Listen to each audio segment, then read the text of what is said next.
मित्रांनो, मी police sub inspector Pallavi Jadhav, Damini पथक इंचार्ज जालना. दामिनी पथक काय आहे, कशासाठी आहे हे सर्व तुम्हाला माहिती आहे, सांगायची गरज नाहीये. आणि ज्याला कुणाला माहिती नसेल त्याच्यासाठी सांगते की दामिनी पथक हे महिला आणि बालक यांच्या सुरक्षेसाठी, संरक्षणासाठी काम करतं. आता बऱ्याच जणांना प्रश्न पडला असेल, बालक म्हणजे काय? तर बालक म्हणजे 18 वर्षाच्या खाली मुलं आणि मुली दोन्ही येतात त्यामध्ये. बऱ्याच वेळेस मुलींना असं वाटतं की बालक म्हणजे फक्त मुलं, तर तसं नाहीये. 18 वर्षाखालील मुलगा आणि मुलगी हे सर्व बालकामध्ये येतात. तर दामिनी पथकाचा मूळ उद्देश आहे मुलींचं संरक्षण झालं पाहिजे. जे काही सध्याच्या काळामध्ये लैंगिक शोषणाचं प्रमाण वाढलं आहे, छेडछाडीचं प्रमाण वाढलं आहे, त्यावरती प्रतिबंध बसावा, त्याच्यावरती निर्बंध लागावा आणि जे कोणी गुन्हेगार आहेत, असे गुन्हे करणारे, त्यांच्यावरती कारवाई व्हावी, त्यांना शिक्षा व्हावी, हा उद्देश दामिनी पथकाचा आहे. त्यासाठीच त्याची स्थापना झाली आहे. मला वाटतं मागच्या वीकमध्ये मी येऊन गेले, पण प्रोग्राम घ्यायचा राहून गेला होता आणि मी सरांशी बोलले होते की मला मुलींना सेल्फ डिफेन्स डेमो सेशन ठेवायचं आहे आणि मी सरांना सांगून गेले होते की मी नेक्स्ट वीकला येईल म्हणून. आणि शेजारची जी शाळा आहे, शाळेमध्ये माझं स्पीच झालं होतं, मुलींना मी गाईड केलं होतं. पण ज्या काही 5वी ते 8वीच्या मुली होत्या त्यांची शाळा सुटली होती, त्याच्यामुळे त्यांना काही मार्गदर्शन करता आलं नाही. आणि मी म्हणूनच ठरवलं की सगळ्यांचा आपण एकत्रित प्रोग्राम घेऊ, जेणेकरून प्रत्येक मुलीला मार्गदर्शन मिळालं पाहिजे किंवा आत्मसंरक्षण कसं करायचं, स्वतःचं संरक्षण कसं करायचं याबद्दल आपण थोडक्यात माहिती देऊ.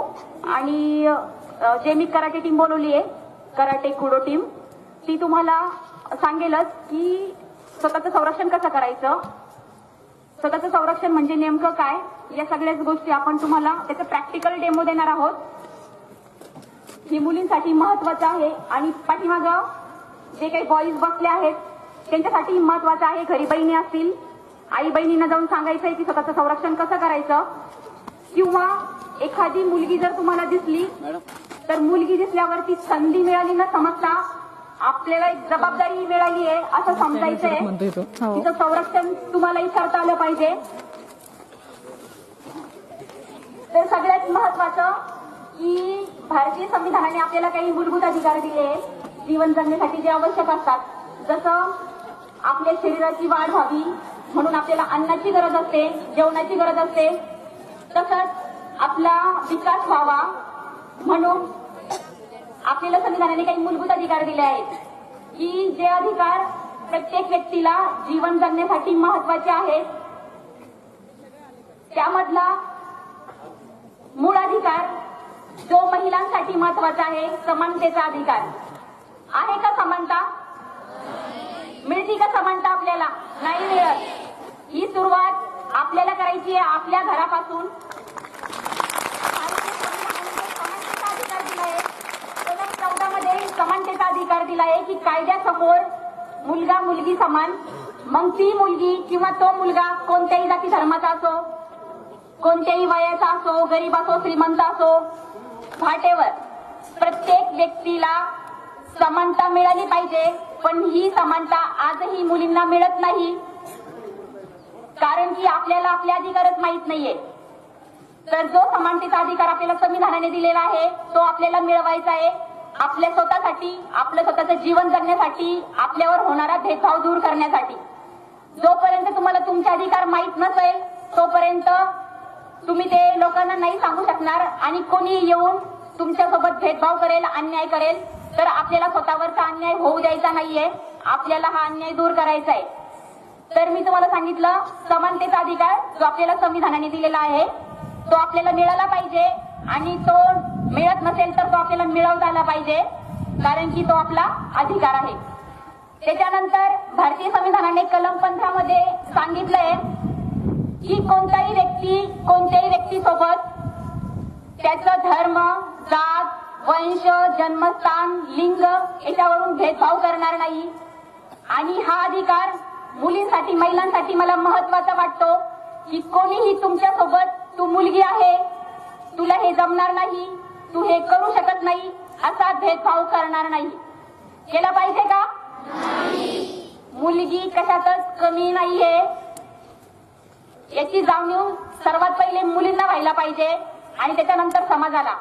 तर ही जाणीव तुम्ही तुमच्या घरामध्ये निर्माण करू द्या की मी कोणत्याच गोष्टीमध्ये कमी नाहीये.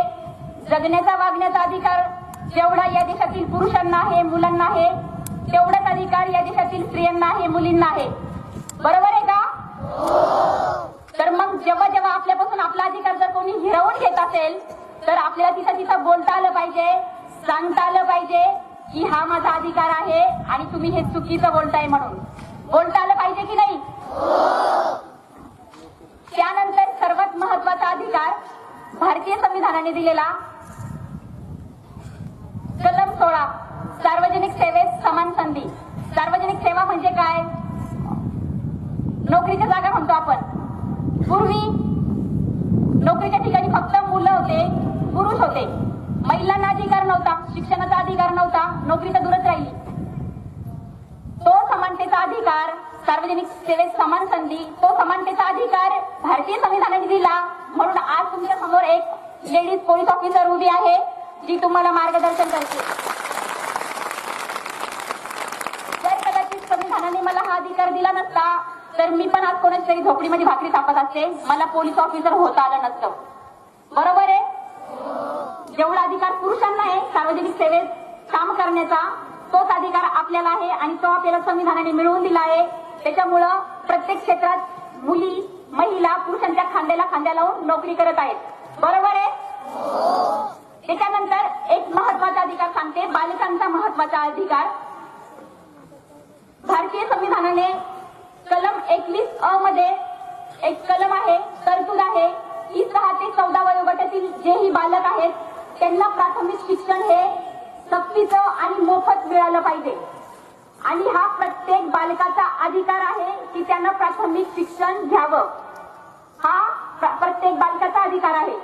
त्याचप्रमाणे जसा प्राथमिक शिक्षण घेणं हा बालकाचा अधिकार आहे, तसाच तो प्रत्येक पालकाचं ते कर्तव्य सुद्धा आहे, प्रत्येक पालकाची ती जबाबदारी आहे.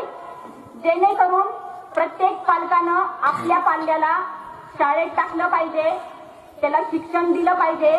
कोणी असं म्हणायला नको की माझी परिस्थिती नाहीये आणि मी माझ्या मुलाला शिकवू शकत नाही म्हणून हे प्राथमिक शिक्षण सक्तीचं आणि मोफत कलम 21 नुसार आणि कलम 51(अ) नुसार प्रत्येक पालकाची ती जबाबदारी आहे की प्रत्येक पालकांनी आपल्या पाल्याला शाळेत टाकलं पाहिजे.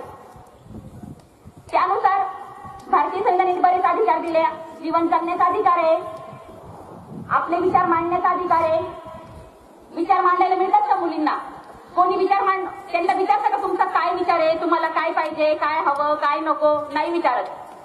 जेव्हा जेव्हा मुली घराच्या बाहेर पडतात तेव्हा प्रत्येक आई वडील त्यांना घरातून बाहेर दिसताना सांगत असतात. इथं केस विचारण्यापासून तर तिनं टिकली कशी लावायची, ओढणी कशी घ्यायची, जाताना कसं जायचं, शाळेत गेली, कॉलेजला गेली तर लवकर घरी आली पाहिजे, 5ला शाळा सुटली, तू 5:30 कसं काय आली, तू लवकर ये, सांगितलं जातं का नाही? पण कोणत्याच आई वडिलांना, कोणत्याच मुलांना, बॉईज, कोणत्याच मुलांना त्यांच्या आई वडील घरातून निघताना कधीच सांगत नाही की भाऊ तू आता घराच्या बाहेर चालला, कोणत्या मुलीकडे तू वाकड्या नजरेनं पाहू नको, एखाद्या मुलीला तू छेडू नको, तुकार मुलांसोबत फिरू नको, चोरी करू नको, गुटखा खाऊ नको, दारू पिऊ नको, लवकर घरी ये. कोणत्याच मुलाला सांगितल्या जात नाही. ही परिस्थिती माझ्या घरची आहे आणि तुमच्या घरची पण आहे. बरोबर आहे का? सगळे बंधन फक्त मुलींना घातले जातात, ज्या काही करत नाही तरी. मला असं वाटतं प्रत्येक पालकाची जबाबदारी आहे की जेव्हा जेव्हा आपला मुलगा घराच्या बाहेर पडतो त्याला विचारता आलं पाहिजे, त्याला सांगता आलं पाहिजे तू कुठं चालला, कोणासोबत जातोय, कॉलेजला जातोय का, काय करतो बाहेर जाऊन, लवकर घरी का नाही आला. जेणेकरून जे बाहेर मुलीचं छेडछाडीचं प्रमाण वाढतंय, बलात्काराचं प्रमाण वाढतंय, ते कुठेतरी कमी होईल. बरोबर आहे की नाही? सर्वच मुलं तसे नसतात, पण ज्या काही आपण घटना घडतोय सध्याच्या काळामध्ये, ज्या काही घटना घडतायत त्याला हीच परिस्थिती जबाबदार आहे की कोणत्याच मुलाला विचारल्या जात नाही, त्याला सांगितलं जात नाही, त्याला कोणतंच बंधन नसतं.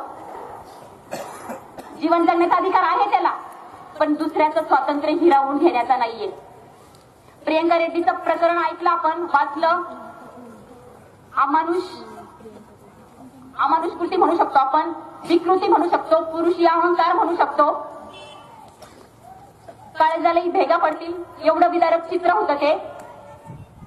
आणि अशा घटना घडायला नको. आणि त्याच्यासाठीच मी आज हे डेमोन्स्ट्रेशन ठेवलंय की मला असं वाटतं की प्रत्येक मुलीला स्वतंत्रपणे जगता आलं पाहिजे, तिला तिचं आत्मसंरक्षण करता आलं पाहिजे. प्रत्येक मुलगी निर्भीड झाली पाहिजे, तिच्या वागण्यामध्ये एक निर्भयता आली पाहिजे.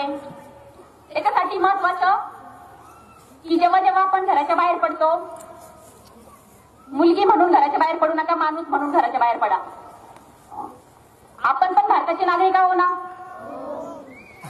भारताचे नागरिक आपण पण आहोत. उद्याच्या भारताचे आधारस्तंभ आपण पण आहोत. आपल्याला पण जीवन जगता आलं पाहिजे.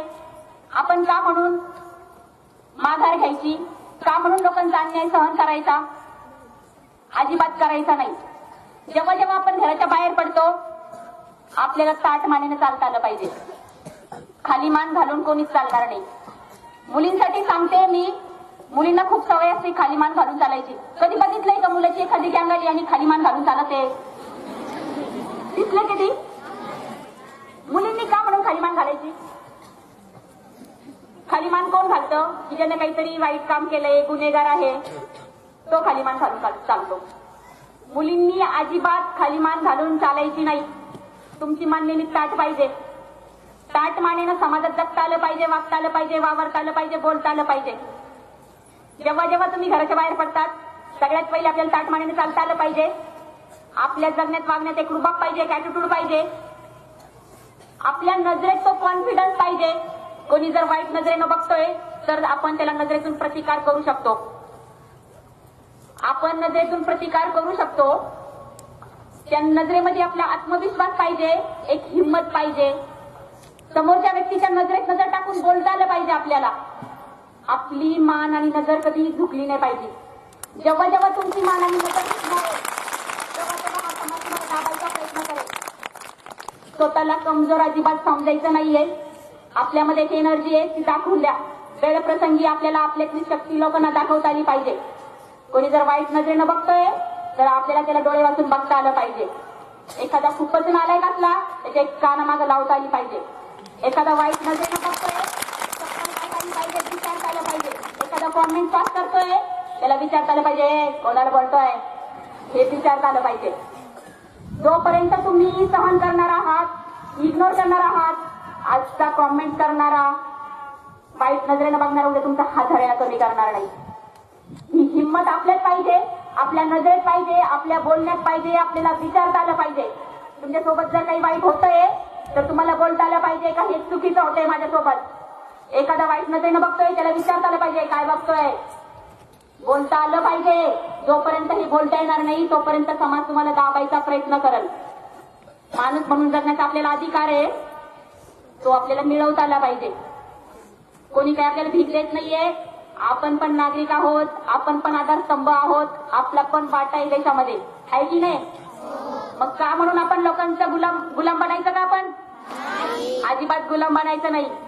एकदम डॅशिंग राहायचं. आपली पर्सनॅलिटी अशी डेव्हलप केली पाहिजे की एखाद्याची वाईट नजरेनं बघायची हिंमत नाही झाली पाहिजे. चुकूनही कोणी वाईट नजरेनं पाहिजे हिंमत नाही केली पाहिजे. एखाद्याने वाट आवडवली तर त्याची वाट लावता आली पाहिजे. काहीच अवघड नाहीये, अवघड काहीच नाहीये. फक्त आपल्यामध्ये ती हिंमत पाहिजे, तो कॉन्फिडन्स पाहिजे. आपल्याला काही शस्त्र, तलवार, चाकू घेऊन फिरायचं नाहीये.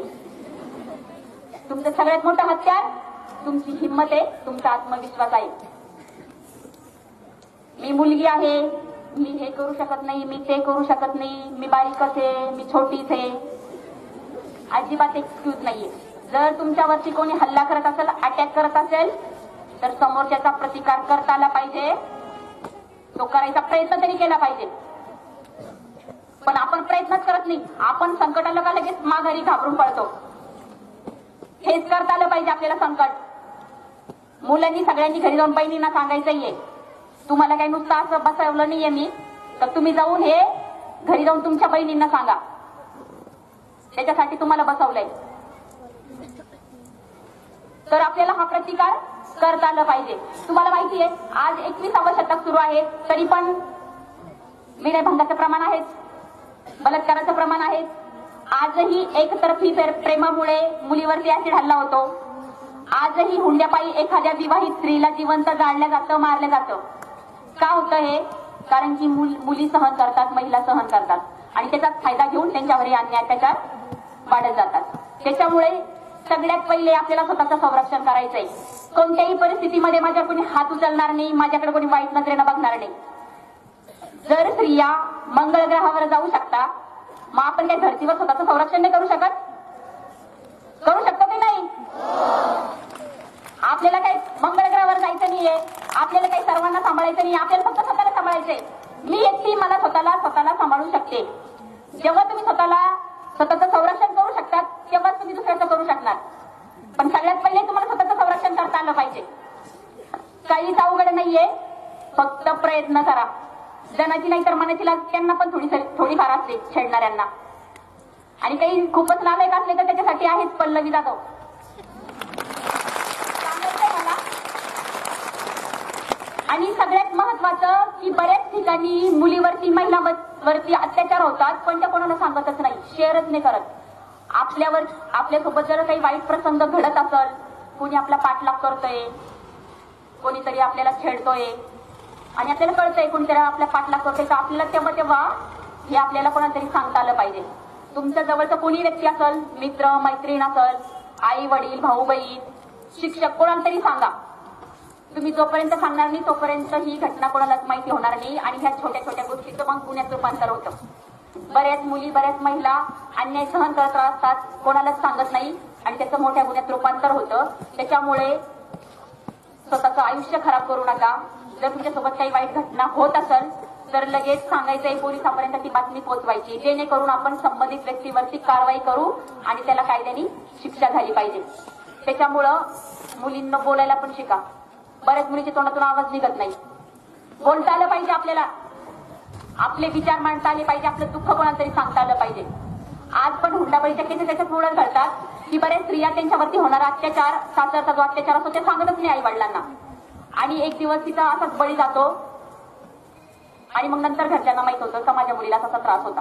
तर हे काम कोणाचं आहे? सांगायचंय ते कोणाला तरी, आपल्या जवळच्या व्यक्तीला आपण ते शेअर करायचंय. बोलायसारखं भरपूर आहे. मला असं वाटतं की कोणाच्याच आयुष्यामध्ये कोणताही वाईट प्रसंग येऊ नये आणि यदा कदाचित जर आलात तर त्याला फेस करता आलं पाहिजे. जे मी आता सांगितलंय ते सगळं घडलं पाहिजे. कोणासोबत तर घडू नये, पण मी यदा कदाचित सांगते, जर काही प्रसंग आला तर एखाद्याच्या कानामागं द्या, त्याला झोडपून काढा. मी तर म्हणते मुली 3-3, 4-4 जरी ग्रुप नसतात, एक जणाला झोडू नाही शकत का? काही अवघड आहे का? आपली पण हिंमत दाखवा जरा कधीतरी. उगाच कोणाला पण जाऊन झोडू नका. जेव्हा गरज पडेल तेव्हा, जेव्हा जर तुम्हाला कोणी छेडतंय, वाईट नजरेनं बघतंय, तुमचं स्वातंत्र्य हिरवण्याचा प्रयत्न करतंय, तेव्हा तुम्हाला असं करायचंय. मला फोन आला पाहिजे की मॅडम तुम्ही सांगितलं होतं त्याप्रमाणे आम्ही आज एक जणाला ठोकलं बरं, असं मला फोन आला पाहिजे. तेव्हा माझ्या बोलण्याचा काहीतरी फायदा होईल, कार्यक्रम घेतल्याचा काहीतरी फायदा होईल. नाहीतर झालं मॅडम बोलून गेल्या आणि विसरलो आम्ही सगळं, काहीच फायदा होणार नाही. मला तर असं वाटतं की प्रत्येक मुलगी पल्लवी जाधवसारखी बनली पाहिजे. प्रत्येक मुलगी बनली पाहिजे.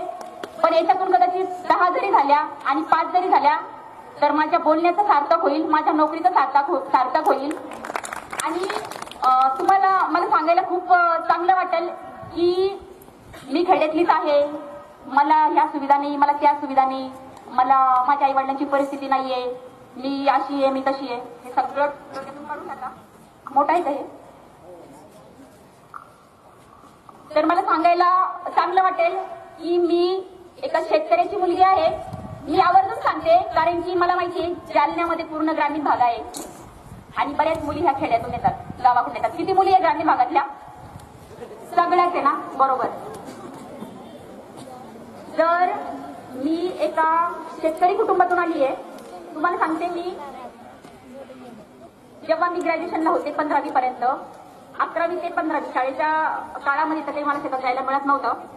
संडेच्या दिवशी जायचे मी शेतामध्ये. पण 11वी ते 15वी हे 5 वर्ष मी फुल शेतात काम केलेलं आहे. मी कॉलेजला फक्त सोमवारच्या दिवशी जायचे की त्या दिवशी गावचा बाजार असायचा आणि मला कॉलेजला सुट्टी मिळायची जायला. नाहीतर पूर्ण 5 वर्ष माझा उपत्यात वाटा होता. माहिती असेल तुम्हाला.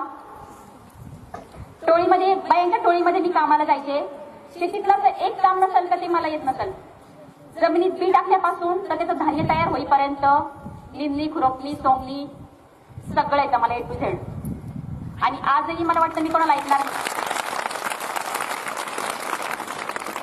आणि एवढंच नाही तर घरची परिस्थिती खूप गरिबीची होती माझ्या. म्हणजे तुम्हाला सांगते मी तुमच्यासारखं दप्तर सुद्धा मला नव्हतं. तुमच्यासारखं दप्तर नव्हतं मला. तुमच्यासारखे सँडल शूज पण नव्हते मला. आणि माझ्या आई वडिलांनी शेती काम तर केलंच. ऊस तोडीचं कामही केलंय 5-6 वर्ष. विटा थापायचं कामही केलंय 5-6 वर्ष. रोड झाडायचं कामही केलंय. विहिरी खोदायचं कामही केलंय. म्हणजे असं कोणतंही काम नसेल तर ते मी केलं नसेल. जशी गरिबी होती तसं मजुरी लागायची तसं ते काम करत होते. आणि एवढं करून त्यांनी मला शिकवलं.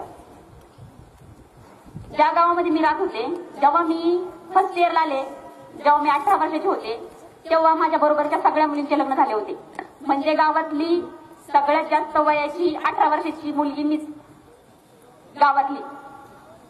म्हणजे 18 वर्षाची कोणीच एकही मुलगी राहिली नव्हती जेव्हा मी माझं फर्स्ट इयर झालं तेव्हा. आणि तुम्हाला माहितीच असेल की गावामध्ये कसं वातावरण असतं. खूप लोकांचे टोमणे मिळायचे. कोणी म्हणजे किती शिकून काय कलेक्टर होणार आहे का. कोणी म्हणायचं शिकली तरी काय लोकांचं धन होईल. अजूनही लोक म्हणतात पोरगी नोकरी लागली लोकांचा फायदा आहे.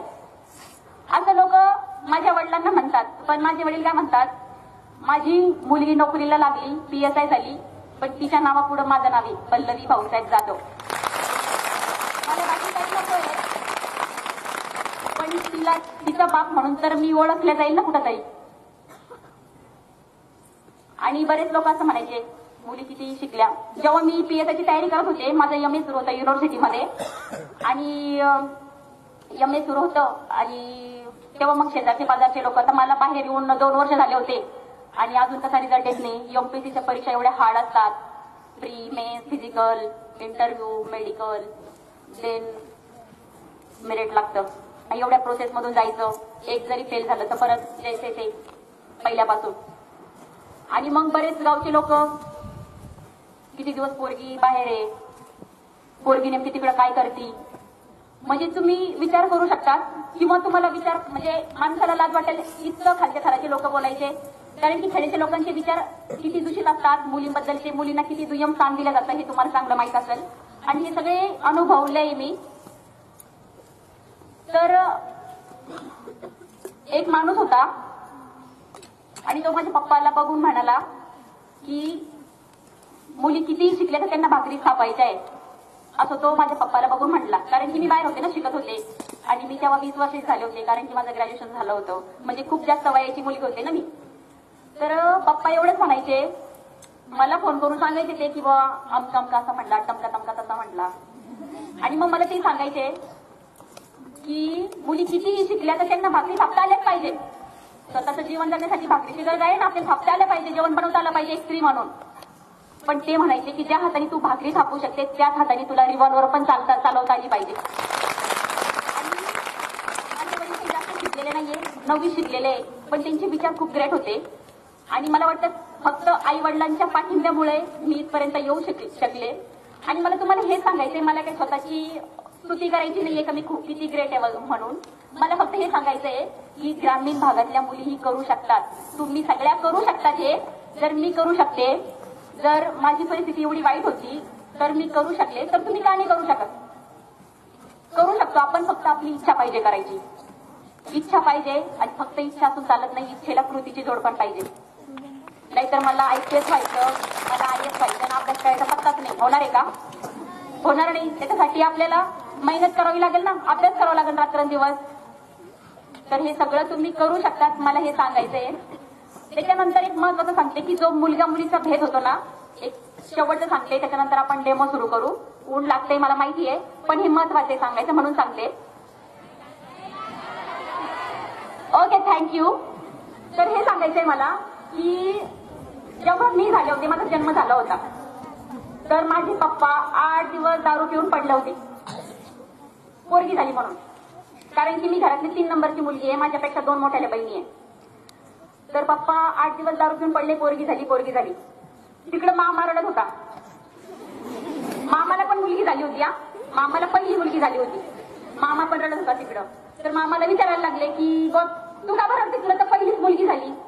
ते म्हणे मला मुलगी झाली मग त्याचं दुःख नाही, पण बहिणीला तिसरी पण मुलगी झाली त्याचं दुःख आहे.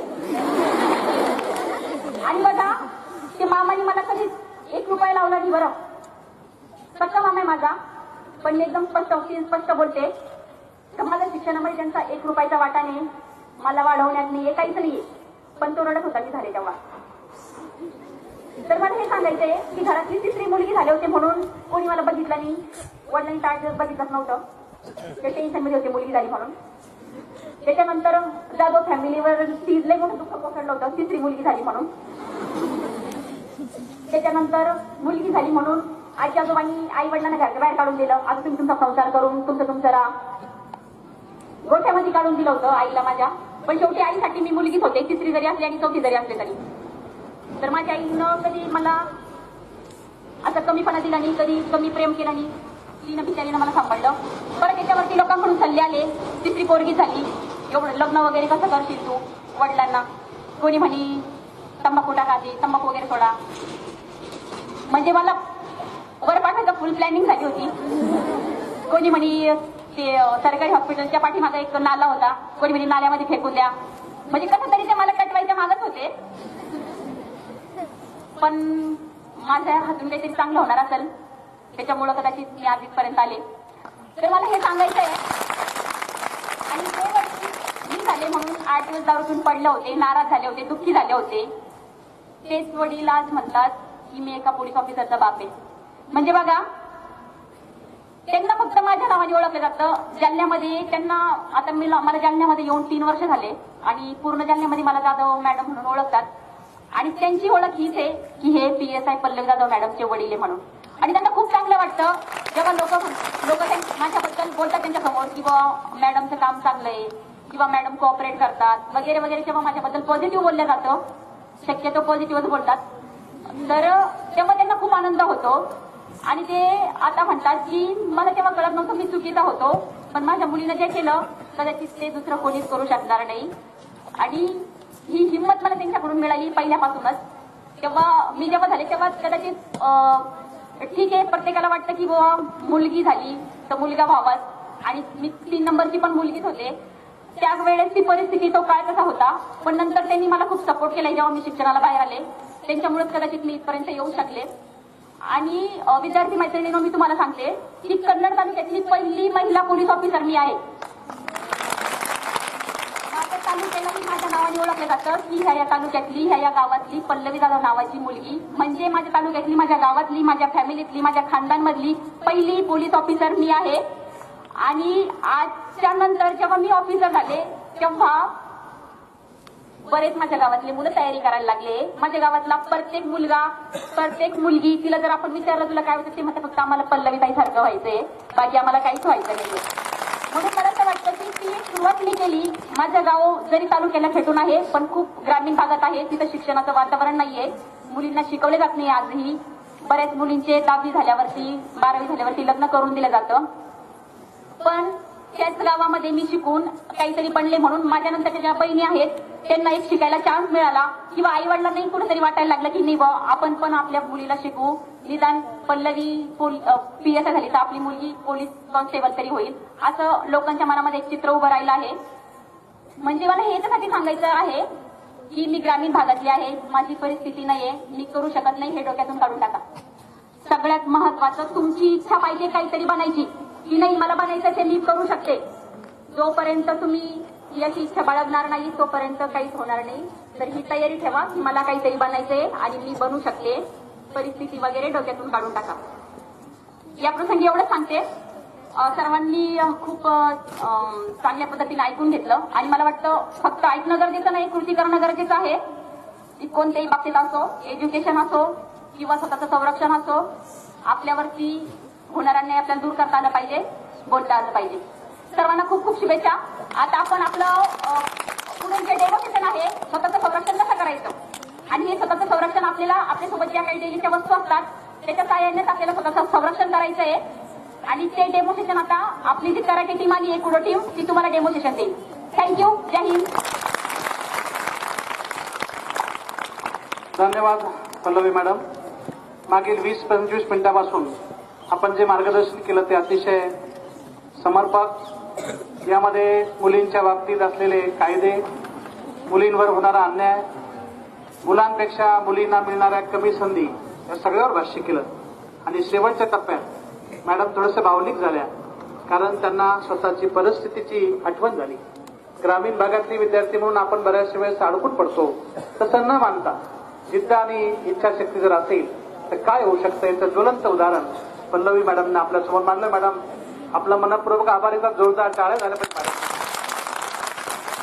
त्याचबरोबर या कार्यक्रमामध्ये आलेल्या आपल्या मशुदरी विद्यालयाचे मुख्याध्यापक यांचं स्वागत करण्याची विनंती मी उपप्राचार्य ज्ञानेश्वर वाघुंडे सरांना करणार आहे.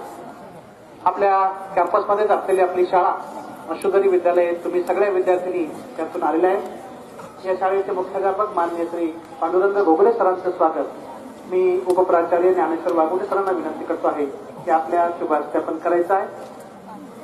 आणि त्याचबरोबर आलेल्या सर्वांचं एकदा स्वागत करतो. शाळेचा सर्व स्टाफ, सर्व मॅडम आपलं देखील मनपूर्वक स्वागत करतो. आणि अधिक वेळ न घेता मी या कुडो टीमच्या मॅनेजर माननीय संतोष सर, माननीय दत्ता पवार सर आणि त्यांची टीम हे यानंतर आपल्याला डेमो दाखवतील.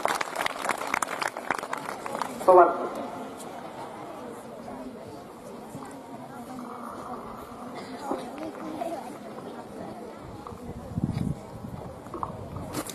कसे आवाज सर्वे? आप लोग कैसे हो? एनर्जी आपके अंदर? ब्रेकफास्ट किया आपने?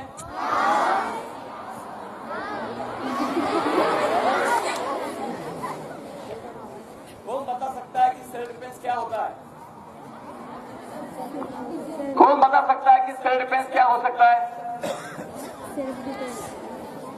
अच्छा, अभी दामिनी पथक की तरफ से हम लोग आज आपको what is the self defence K tricks और टेक्निक क्या होते हैं इसका हम आपको लाइव में डेमो बताएंगे. ओके, फर्स्ट देखना है आपको, प्रॉपर सुनना है और हमारे पीछे आपको करना है. मेरी आवाज आ रही है आपको? समझ में आ रहा है?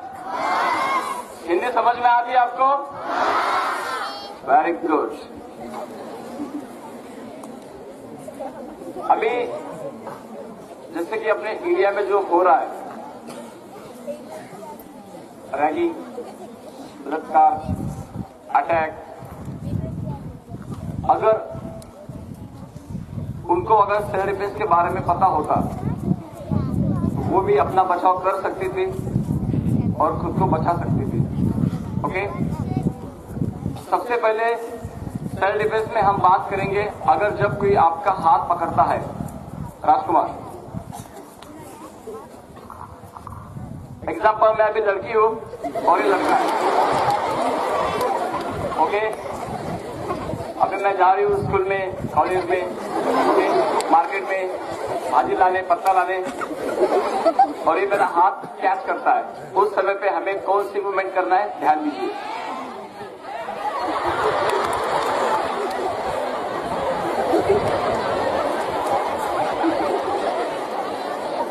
ओके, इकडं बघा.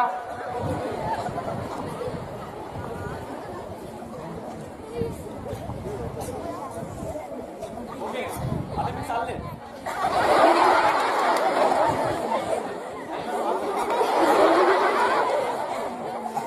तुम्ही काय करणार? जाऊ द्या. राईट. ओके, हे भाऊ छोटा माझा हात. राईट, बरोबर आहे का नाही? But you should use your mind and the real self defence technique. Please the point. Okay,